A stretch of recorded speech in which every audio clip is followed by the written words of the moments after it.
Aujourd'hui, les collectivités territoriales ainsi que les élus qui sont à la tête des collectivités territoriales ont de plus en plus envie et besoin de communiquer avec leurs administrés, les habitants de leur territoire. Cette communication est importante dans un cadre démocratique où les élus ont envie de faire plus de démocratie directe, plus de démocratie participative et du coup associer, comme je le disais, leurs habitants sur les habitants de leur territoire.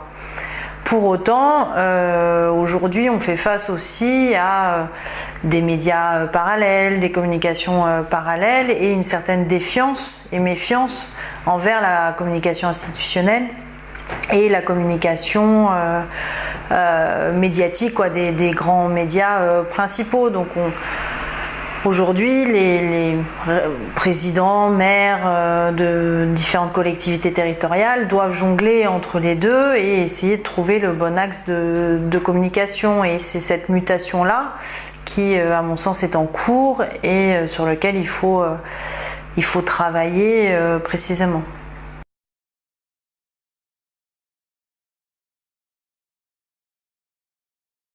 Alors, comme les élus et les collectivités ont envie d'avoir une communication plus directe et plus ciblée avec leurs habitants, c'est vrai que les sites internet, les réseaux sociaux permettent cet accès, je dirais, plus direct.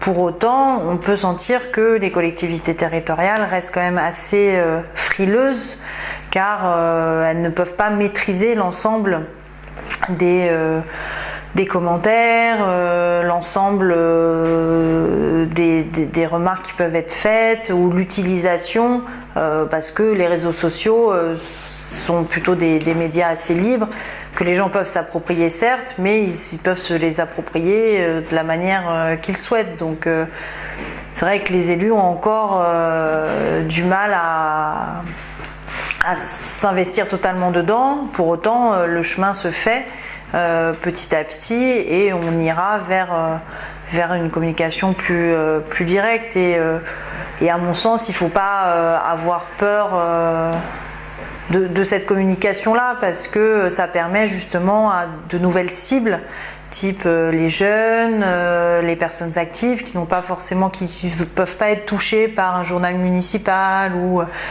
par prendre le temps d'aller sur le site internet pour se renseigner sur comment je fais mes démarches pour une inscription en crèche, voilà.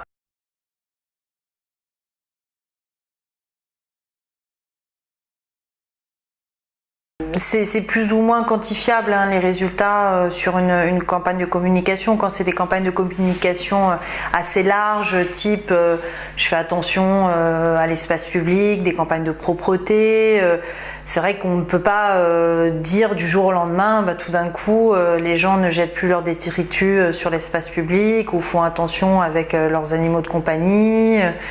Voilà, c'est un travail plus sur le long terme. Après, il y a d'autres campagnes de communication qui sont utilisées pour des événementiels ou ponctuellement. Ces campagnes de communication sont beaucoup plus mesurables et quantifiables quand on fait un questionnaire à destination d'habitants, de parents d'élèves, d'usagers, d'un service public. En fonction du nombre de retours, on arrive à savoir si la communication qu'on a fait autour de ce questionnaire, la cible qu'on a eue a été la bonne ou pas. Quand on organise une réunion publique sur un projet, si on a été distribuer des flyers dans l'ensemble du quartier concerné, s'il y a eu des rappels téléphoniques qui ont été faits, s'il y a eu une campagne d'affichage qui a été faite, c'est vrai que quand l'événement se crée, on peut voir en fonction des participants et du nombre de participants si la campagne de communication a porté ses fruits.